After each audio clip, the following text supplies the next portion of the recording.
ಆಕಾಶವಾಣಿ ವಾರ್ತೆಗಳು ಓದುತ್ತಿರುವವರು ವಿ ಶೋಭಾ ಶರ್ಮಾ.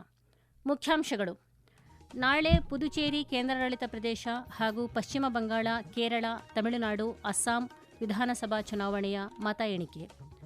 ಕರ್ನಾಟಕದ ದೊಡ್ಡಬಳ್ಳಾಪುರದಲ್ಲಿ ಇಂದು ನೂತನ ಇಎಸ್ಐಸಿ ಆಸ್ಪತ್ರೆ ಲೋಕಾರ್ಪಣೆಗೊಳಿಸಿದ ಕೇಂದ್ರ ಸಚಿವ ಡಾ ಮನ್ಸುಖ್ ಮಾಂಡವೀಯ. ಶಾಂತಿಯ ಮೂಲಕ ಭವಿಷ್ಯ ರೂಪಿಸೋಣ ಎಂಬ ಧ್ಯೇಯದೊಂದಿಗೆ ಇಂದು ವಿಶ್ವ ಪತ್ರಿಕಾ ಸ್ವಾತಂತ್ರ್ಯ ದಿನ ಆಚರಣೆ. ದೆಹಲಿಯ ವಿವೇಕ್ ವಿಹಾರ್ ಪ್ರದೇಶದ ಕಟ್ಟಡದಲ್ಲಿ ಬೆಂಕಿ ಅವಘಡ, 9 ಮಂದಿ ಸಾವು, ಗಣ್ಯರಿಂದ ಸಂತಾಪ. ಐಪಿಎಲ್ ಟಿ20 ಕ್ರಿಕೆಟ್ ಇಂದು Sunrisers Hyderabad, Kolkata Knight Riders ಹಾಗೂ ಗುಜರಾತ್ ಟೈಟನ್ಸ್, ಪಂಜಾಬ್ ಕಿಂಗ್ಸ್ ಮುಖಾಮುಖಿ. ವಾರ್ತೆಗಳ ವಿವರ. ಪಶ್ಚಿಮ ಬಂಗಾಳ, ಕೇರಳ, ತಮಿಳುನಾಡು, ಅಸ್ಸಾಂ ಮತ್ತು ಪುದುಚೇರಿ ಕೇಂದ್ರಾಡಳಿತ ಪ್ರದೇಶಗಳಲ್ಲಿ ನಡೆದ ವಿಧಾನಸಭಾ ಚುನಾವಣೆಗಳ ಮತ ಎಣಿಕೆ ನಾಳೆ ನಡೆಯಲಿದೆ. ಪಶ್ಚಿಮ ಬಂಗಾಳದಲ್ಲಿ ರಾಜ್ಯಾದ್ಯಂತ 77 ಮತ ಎಣಿಕೆ ಕೇಂದ್ರಗಳಲ್ಲಿ ಎಲ್ಲಾ ಸಿದ್ಧತೆಗಳು ಪೂರ್ಣಗೊಂಡಿದ್ದು, ಪಾರದರ್ಶಕತೆಯನ್ನು ಖಚಿತಪಡಿಸಿಕೊಳ್ಳಲು ಬಹುಹಂತದ ಭದ್ರತೆಯನ್ನು ಒದಗಿಸಲಾಗಿದೆ ಎಂದು ಚುನಾವಣಾ ಅಧಿಕಾರಿಗಳು ತಿಳಿಸಿದ್ದಾರೆ. ತಮಿಳುನಾಡಿನಲ್ಲಿ ಒಟ್ಟು 10,545 ಮತ ಎಣಿಕೆ ಸಿಬ್ಬಂದಿಯನ್ನು ಎಣಿಕೆ ಕರ್ತವ್ಯಕ್ಕಾಗಿ ನಿಯೋಜಿಸಲಾಗಿದೆ. 4,624 ಸೂಕ್ಷ್ಮ ವೀಕ್ಷಕರೊಂದಿಗೆ ಪ್ರತಿ ವಿಧಾನಸಭಾ ಕ್ಷೇತ್ರಕ್ಕೆ ಒಬ್ಬರು ಸೇರಿದಂತೆ 234 ಎಣಿಕೆ ವೀಕ್ಷಕರು ಮತ ಎಣಿಕೆ ಕಾರ್ಯದ ಮೇಲ್ವಿಚಾರಣೆ ಮಾಡುತ್ತಾರೆ ಮತ್ತು ಆಯೋಗದ ಸೂಚನೆಗಳನ್ನು ಕಟ್ಟುನಿಟ್ಟಾಗಿ ಪಾಲಿಸುವುದನ್ನು ಖಚಿತಪಡಿಸಿಕೊಳ್ಳುತ್ತಾರೆ. ಕೇಂದ್ರ ಕಾರ್ಮಿಕ, ಉದ್ಯೋಗ ಹಾಗೂ ಯುವಜನ ವ್ಯವಹಾರಗಳ ಸಚಿವ ಡಾ ಮನ್ಸುಖ್ ಮಾಂಡವೀಯ ಇಂದು ಕರ್ನಾಟಕದ ಬೆಂಗಳೂರು ಗ್ರಾಮಾಂತರ ಜಿಲ್ಲೆಯ ದೊಡ್ಡಬಳ್ಳಾಪುರದಲ್ಲಿ 100 ಹಾಸಿಗೆ ಸಾಮರ್ಥ್ಯದ ನೂತನ ಇಎಸ್ಐಸಿ ಆಸ್ಪತ್ರೆಯನ್ನು ಲೋಕಾರ್ಪಣೆಗೊಳಿಸಿದರು. ಇದೇ ವೇಳೆ ಬಳ್ಳಾರಿಯಲ್ಲಿ ನಿರ್ಮಾಣಗೊಳ್ಳಲಿರುವ 100 ಹಾಸಿಗೆಗಳ ಇಎಸ್ಐಸಿ ಆಸ್ಪತ್ರೆಗೂ ಶಂಕುಸ್ಥಾಪನೆ ನೆರವೇರಿಸಿದರು. ಕೇಂದ್ರ ಕಾರ್ಮಿಕ ಮತ್ತು ಉದ್ಯೋಗ ಹಾಗೂ ಅತಿ ಸಣ್ಣ, ಸಣ್ಣ ಮತ್ತು ಮಧ್ಯಮ ಉದ್ಯಮಗಳ ರಾಜ್ಯ ಸಚಿವೆ ಶೋಭಾ ಕರಂದ್ಲಾಜೆ, ಸಂಸದ ಡಾ ಕೆ ಸುಧಾಕರ್, ಶಾಸಕ ಧೀರಜ್ ಮುನಿರಾಜು ಮತ್ತಿತರ ಗಣ್ಯರು ಸಮಾರಂಭದಲ್ಲಿ ಉಪಸ್ಥಿತರಿದ್ದರು. ಶಾಂತಿಯ ಮೂಲಕ ಭವಿಷ್ಯ ರೂಪಿಸೋಣ ಎಂಬ ಧ್ಯೇಯದೊಂದಿಗೆ ವಿಶ್ವಾದ್ಯಂತ ಇಂದು ವಿಶ್ವ ಪತ್ರಿಕಾ ಸ್ವಾತಂತ್ರ್ಯ ದಿನವನ್ನು ಆಚರಿಸಲಾಗುತ್ತಿದೆ. ಇದು ಪತ್ರಿಕಾ ಸ್ವಾತಂತ್ರ್ಯವನ್ನು ಉತ್ತೇಜಿಸಲು ಮತ್ತು ಅದರ ಪರವಾದ ಉಪಕ್ರಮಗಳನ್ನು ಅಭಿವೃದ್ಧಿಪಡಿಸಲು ಹಾಗೂ ಜಾಗತಿಕ ಮಟ್ಟದಲ್ಲಿ ಪತ್ರಿಕಾ ಸ್ವಾತಂತ್ರ್ಯದ ಸ್ಥಿತಿಯನ್ನು ಮೌಲ್ಯಮಾಪನ ಮಾಡಲು ಒಂದು ಮಹತ್ವದ ಸಂದರ್ಭವಾಗಿದೆ. ಈ ವರ್ಷದ ವಿಶ್ವ ಪತ್ರಿಕಾ ಸ್ವಾತಂತ್ರ್ಯ ದಿನವು ಅಭಿವ್ಯಕ್ತಿ ಸ್ವಾತಂತ್ರ್ಯವನ್ನು ಪುನಃ ದೃಢಪಡಿಸಲು ಮತ್ತು ಪತ್ರಿಕೋದ್ಯಮ, ಕೃತಕ ಬುದ್ಧಿಮತ್ತೆ ಸೇರಿದಂತೆ ತಂತ್ರಜ್ಞಾನ ಹಾಗೂ ಮಾನವ ಹಕ್ಕುಗಳ ಕ್ಷೇತ್ರದವರನ್ನು ಭವಿಷ್ಯದ ಮಾಹಿತಿಯ ಪರಿಸರ ವ್ಯವಸ್ಥೆಯನ್ನು ಬಲಪಡಿಸಲು ಪ್ರಾಯೋಗಿಕ ಮಾರ್ಗಗಳ ಸುತ್ತ ಒಗ್ಗೂಡಿಸಲು ಒಂದು ಪ್ರಮುಖ ವೇದಿಕೆ ಒದಗಿಸುತ್ತದೆ. ವಿಶ್ವಸಂಸ್ಥೆಯ ಡಿಸೆಂಬರ್ 1993ರ ಸಾಮಾನ್ಯ ಸಮ್ಮೇಳನದಲ್ಲಿ ಯುನೆಸ್ಕೋದ ಶಿಫಾರಸಿನಂತೆ ಮೇ 3 ವಿಶ್ವ ಪತ್ರಿಕಾ ಸ್ವಾತಂತ್ರ್ಯ ದಿನವೆಂದು ಘೋಷಿಸಲಾಯಿತು. ಅಂದಿನಿಂದ ಮೇ 3 ವಿಂಡ್ಹೋಕ್ ಘೋಷಣೆಯ ವಾರ್ಷಿಕೋತ್ಸವವನ್ನಾಗಿ ವಿಶ್ವ ಪತ್ರಿಕಾ ಸ್ವಾತಂತ್ರ್ಯ ದಿನವೆಂದು ಆಚರಿಸಲಾಗುತ್ತಿದೆ. ದೆಹಲಿಯ ವಿವೇಕ್ ವಿಹಾರ್ ಪ್ರದೇಶದ ಕಟ್ಟಡವೊಂದರಲ್ಲಿ ಇಂದು ಸಂಭವಿಸಿದ ಭಾರೀ ಅವಘಡದಲ್ಲಿ 9 ಜನರು ಸಾವನ್ನಪ್ಪಿದ್ದಾರೆ. ಇಂದು ಮುಂಜಾನೆ ಬೆಂಕಿ ಅವಘಡದ ಬಗ್ಗೆ ಮಾಹಿತಿ ಬಂದ ನಂತರ 14 ಅಗ್ನಿಶಾಮಕ ದಳದ ವಾಹನಗಳು ಸ್ಥಳಕ್ಕೆ ಧಾವಿಸಿ ಬೆಂಕಿಯನ್ನು ನಂದಿಸಿವೆ ಎಂದು ದೆಹಲಿ ಅಗ್ನಿಶಾಮಕ ದಳ ಮಾಹಿತಿ ನೀಡಿದೆ. ಬೆಳಿಗ್ಗೆ 6:25ರ ಹೊತ್ತಿಗೆ ಬೆಂಕಿಯನ್ನು ನಿಯಂತ್ರಣಕ್ಕೆ ತರಲಾಗಿದೆ ಎಂದು ಇಲಾಖೆ ತಿಳಿಸಿದೆ. ಮಾಧ್ಯಮಗಳೊಂದಿಗೆ ಮಾತನಾಡಿದ ಅಗ್ನಿಶಾಮಕ ಅಧಿಕಾರಿ ಮುಖೇಶ್ ವರ್ಮಾ, 4 ಅಂತಸ್ತಿನ ಕಟ್ಟಡದ ಕೆಲವು ಮಹಡಿಗಳಲ್ಲಿ ಬೆಂಕಿ ಕಾಣಿಸಿಕೊಂಡಿದೆ. ರಕ್ಷಣಾ ಮತ್ತು ಬೆಂಕಿ ನಂದಿಸುವ ಕಾರ್ಯಾಚರಣೆಯ ಸಮಯದಲ್ಲಿ ಕಟ್ಟಡದಿಂದ 15 ಜನರನ್ನು ರಕ್ಷಿಸಲಾಗಿದೆ ಎಂದು ಮಾಹಿತಿ ನೀಡಿದ್ದಾರೆ. ಅವಘಡದಲ್ಲಿ ಮೃತಪಟ್ಟವರ ಬಗ್ಗೆ ದೆಹಲಿಯ ಲೆಫ್ಟಿನೆಂಟ್ ಗವರ್ನರ್ ತರಣ್ಜಿತ್ ಸಿಂಗ್ ಸಂಧು ಮತ್ತು ಮುಖ್ಯಮಂತ್ರಿ ರೇಖಾ ಗುಪ್ತಾ ಅವರು ತೀವ್ರ ದುಃಖ ವ್ಯಕ್ತಪಡಿಸಿದ್ದಾರೆ.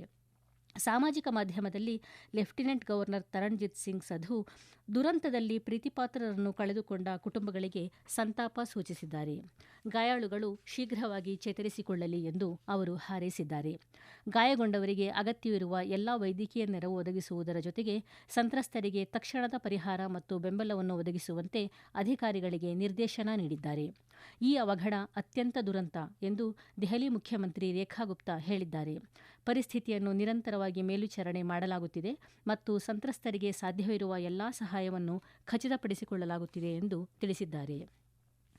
ಪದವಿ ಪೂರ್ವ ವೈದ್ಯಕೀಯ ಶಿಕ್ಷಣ ಪ್ರವೇಶಕ್ಕಾಗಿ ರಾಷ್ಟ್ರೀಯ ಅರ್ಹತಾ ಮತ್ತು ಪ್ರವೇಶ ಪರೀಕ್ಷೆ ನೀಟ್ ಯುಜಿ ದೇಶಾದ್ಯಂತ ಇಂದು ನಡೆಯಲಿದೆ. ಈ ಪರೀಕ್ಷೆ ಮಧ್ಯಾಹ್ನ 2 ಗಂಟೆಗೆ ಪ್ರಾರಂಭವಾಗಿ ಸಂಜೆ 5 ಗಂಟೆಗೆ ಕೊನೆಗೊಳ್ಳಲಿದೆ. ಆರೋಗ್ಯ ಮತ್ತು ಕುಟುಂಬ ಕಲ್ಯಾಣ ಸಚಿವಾಲಯ ಮತ್ತು ಶಿಕ್ಷಣ ಸಚಿವಾಲಯದ ಅನುಮೋದನೆಯೊಂದಿಗೆ ಪದವಿ ಪೂರ್ವ ವೈದ್ಯಕೀಯ ಶಿಕ್ಷಣ ಪ್ರವೇಶಕ್ಕಾಗಿ 2019ರಿಂದ ರಾಷ್ಟ್ರೀಯ ಪರೀಕ್ಷಾ ಸಂಸ್ಥೆಯು ನೀಟ್ ಯುಜಿ ಪರೀಕ್ಷೆಯನ್ನು ನಡೆಸುತ್ತಿದೆ. ಅಭ್ಯರ್ಥಿಗಳಿಗೆ ಪರೀಕ್ಷಾ ಸಂಸ್ಥೆ ನಿರ್ದಿಷ್ಟ ಮಾರ್ಗಸೂಚಿಗಳನ್ನು ನೀಡಿದೆ. ಅಭ್ಯರ್ಥಿಗಳು ತಮ್ಮ ಪ್ರವೇಶ ಪತ್ರಗಳ ಜೊತೆಗೆ ಮತದಾರರ ಗುರುತಿನ ಚೀಟಿ, ಆಧಾರ್ ಕಾರ್ಡ್ ಅಥವಾ ಪಡಿತರ ಚೀಟಿಯಂತಹ ಒಂದು ಮೂಲ ಫೋಟೋ ಗುರುತಿನ ಪುರಾವೆಯನ್ನು ಹೊಂದಿರಬೇಕು. ಈ ವಾರ್ತೆಗಳನ್ನು ಆಕಾಶವಾಣಿಯಿಂದ ಕೇಳುತ್ತಿದ್ದೀರಿ. ನಮ್ಮ ಎಲ್ಲಾ ರಾಷ್ಟ್ರೀಯ ವಾರ್ತೆಗಳು ಹಾಗೂ ಪ್ರದೇಶ ಸಮಾಚಾರ ಈಗ ಆಕಾಶವಾಣಿ ನ್ಯೂಸ್ ಕನ್ನಡ ಯೂಟ್ಯೂಬ್ ಚಾನೆಲ್ನಲ್ಲಿ ಲಭ್ಯ. ನಮ್ಮ ಎಕ್ಸ್ ಖಾತೆ ಮತ್ತು ಇನ್ಸ್ಟಾಗ್ರಾಂ ಖಾತೆ ಆಕಾಶವಾಣಿ ನ್ಯೂಸ್ ಕನ್ನಡ. ಹೆಚ್ಚಿನ ಮಾಹಿತಿಗಾಗಿ ನಮ್ಮ ಫೇಸ್ಬುಕ್ ಖಾತೆ AIR ಕನ್ನಡ ನ್ಯೂಸ್ ಅನುಸರಿಸಿ. ಮಾಹಿತಿಯ ಹೂರಣ ವಾರದ ಕಾರ್ಯಕ್ರಮ ಪ್ರಚಲಿತ ವಿದ್ಯಮಾನ ಪ್ರತಿ ಬುಧವಾರ 9:15ಕ್ಕೆ.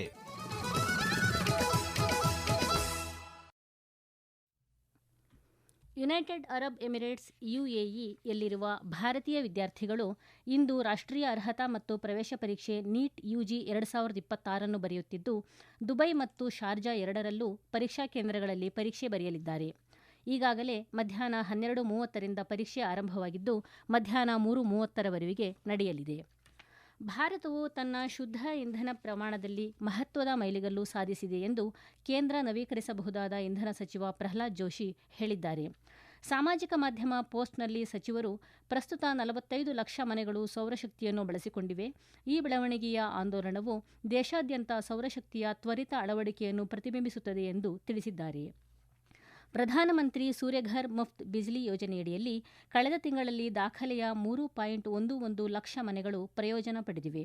ಗುಜರಾತ್ ಮತ್ತು ಮಹಾರಾಷ್ಟ್ರದ ನಂತರ 5 ಲಕ್ಷ ಸೌರ ಮೇಲ್ಛಾವಣಿ ಸ್ಥಾಪನೆಗಳನ್ನು ಮೀರಿದ ಮೂರನೇ ರಾಜ್ಯ ಉತ್ತರ ಪ್ರದೇಶವಾಗಿದೆ ಎಂದು ಅವರು ಮಾಹಿತಿ ನೀಡಿದ್ದಾರೆ. ಪಶ್ಚಿಮ ಏಷ್ಯಾ ಸಂಘರ್ಷದ ನಡುವೆ ಜೂನ್ನಲ್ಲಿ ತೈಲ ಉತ್ಪಾದನಾ ಗುರಿಗಳನ್ನು ಹೆಚ್ಚಿಸಲು ಪೆಟ್ರೋಲಿಯಂ ರಫ್ತು ಮಾಡುವ ದೇಶಗಳ ಸಂಘಟನೆ ಒಪೆಕ್+ ದೇಶಗಳು ತಾತ್ವಿಕವಾಗಿ ಒಪ್ಪಿಕೊಂಡಿವೆ. ಮುಂದಿನ ತಿಂಗಳು ದಿನಕ್ಕೆ ಸುಮಾರು 1,88,000 ಬ್ಯಾರೆಲ್ಗಳಷ್ಟು ತೈಲ ಉತ್ಪಾದನಾ ಗುರಿಯನ್ನು ಹೆಚ್ಚಿಸಲು 7 ಒಪೆಕ್+ ದೇಶಗಳು ಒಪ್ಪಿಗೆ ನೀಡಿವೆ ಎಂದು ವರದಿಯಾಗಿದೆ.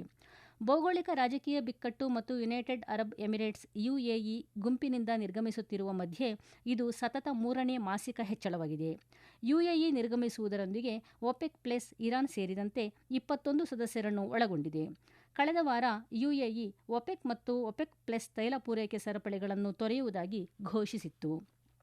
ಹಾರ್ಮುಜ್ ಜಲಸಂಧಿಯ ಮುಚ್ಚುವಿಕೆಯಿಂದಾಗಿ ಪರ್ಷಿಯನ್ ಕೊಲ್ಲಿ ರಾಷ್ಟ್ರಗಳು ತಮ್ಮ ರಫ್ತಿಗೆ ಭಾರೀ ಹೊಡೆತ ನೀಡುತ್ತಿರುವ ಸಮಯದಲ್ಲಿ UAE ನಿರ್ಗಮನವು ತೈಲ ಪೂರೈಕೆ ಸರಪಳಿಯನ್ನು ದುರ್ಬಲಗೊಳಿಸುವ ನಿರೀಕ್ಷೆಯಿದೆ. IPL T20 ಕ್ರಿಕೆಟ್ ಪಂದ್ಯಾವಳಿಯಲ್ಲಿ ಇಂದು 2 ಪಂದ್ಯಗಳು ನಡೆಯಲಿವೆ. ಹೈದರಾಬಾದ್ನ ರಾಜೀವ್ ಗಾಂಧಿ ಅಂತಾರಾಷ್ಟ್ರೀಯ ಕ್ರೀಡಾಂಗಣದಲ್ಲಿ ನಡೆಯಲಿರುವ ದಿನದ ಮೊದಲ ಪಂದ್ಯದಲ್ಲಿ ಸನ್ರೈಸರ್ಸ್ ಹೈದರಾಬಾದ್ ಮತ್ತು ಕೋಲ್ಕತಾ ನೈಟ್ ರೈಡರ್ಸ್ ತಂಡಗಳು ಮುಖಾಮುಖಿಯಾಗಲಿವೆ. ಪಂದ್ಯ ಮಧ್ಯಾಹ್ನ 3:30ಕ್ಕೆ ಆರಂಭವಾಗಲಿದೆ. ಅಹಮದಾಬಾದ್ನ ನರೇಂದ್ರ ಮೋದಿ ಕ್ರೀಡಾಂಗಣದಲ್ಲಿ ಇಂದು ಸಂಜೆ 7:30ಕ್ಕೆ ಆರಂಭವಾಗಲಿರುವ ದಿನದ 2ನೇ ಪಂದ್ಯದಲ್ಲಿ ಗುಜರಾತ್ ಟೈಟನ್ಸ್ ಹಾಗೂ ಪಂಜಾಬ್ ಕಿಂಗ್ಸ್ ತಂಡಗಳು ಸೆಣಸಲಿವೆ. 18 ಭಾರತೀಯರು ಸೇರಿದಂತೆ 20 ಸಿಬ್ಬಂದಿಗಳೊಂದಿಗೆ 46,313 ಮೆಟ್ರಿಕ್ ಟನ್ LPGಯನ್ನು ಹೊತ್ತ ಮಾರ್ಷಲ್ ದ್ವೀಪದ ಧ್ವಜ ಹೊತ್ತ LPG ವಾಹಕ MT ಸರ್ವಶಕ್ತಿ ಹಾರ್ಮುಜ್ ಜಲಸಂಧಿಯನ್ನು ಸುರಕ್ಷಿತವಾಗಿ ದಾಟಿದೆ. ಕೊನೆಯಲ್ಲಿ ಮತ್ತೊಮ್ಮೆ ವಾರ್ತೆಗಳ ಮುಖ್ಯಾಂಶಗಳು. ನಾಳೆ ಪುದುಚೇರಿ, ಕೇಂದ್ರಾಡಳಿತ ಪ್ರದೇಶ ಹಾಗೂ ಪಶ್ಚಿಮ ಬಂಗಾಳ, ಕೇರಳ, ತಮಿಳುನಾಡು, ಅಸ್ಸಾಂ ವಿಧಾನಸಭಾ ಚುನಾವಣೆಯ ಮತ ಎಣಿಕೆ. ಕರ್ನಾಟಕದ ದೊಡ್ಡಬಳ್ಳಾಪುರದಲ್ಲಿ ಇಂದು ನೂತನ ESIC ಆಸ್ಪತ್ರೆ ಲೋಕಾರ್ಪಣೆಗೊಳಿಸಿದ ಕೇಂದ್ರ ಸಚಿವ ಡಾ ಮನ್ಸುಖ್ ಮಾಂಡವೀಯ. ಶಾಂತಿಯ ಮೂಲಕ ಭವಿಷ್ಯ ರೂಪಿಸೋಣ ಎಂಬ ಧ್ಯೇಯದೊಂದಿಗೆ ಇಂದು ವಿಶ್ವ ಪತ್ರಿಕಾ ಸ್ವಾತಂತ್ರ್ಯ ದಿನ ಆಚರಣೆ.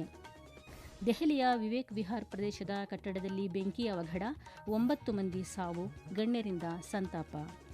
IPL T20 ಕ್ರಿಕೆಟ್ ಇಂದು Sunrisers Hyderabad, Kolkata Knight Riders ಹಾಗೂ ಗುಜರಾತ್ ಟೈಟನ್ಸ್, ಪಂಜಾಬ್ ಕಿಂಗ್ಸ್ ಮುಖಾಮುಖಿ. ಇಲ್ಲಿಗೆ ವಾರ್ತಾ ಪ್ರಸಾರ ಮುಕ್ತಾಯವಾಯಿತು. ನಮ್ಮ ಮುಂದಿನ ವಾರ್ತಾ ಪ್ರಸಾರ ಅಪರಾಹ್ನ 2:30 ನಿಮಿಷಕ್ಕೆ.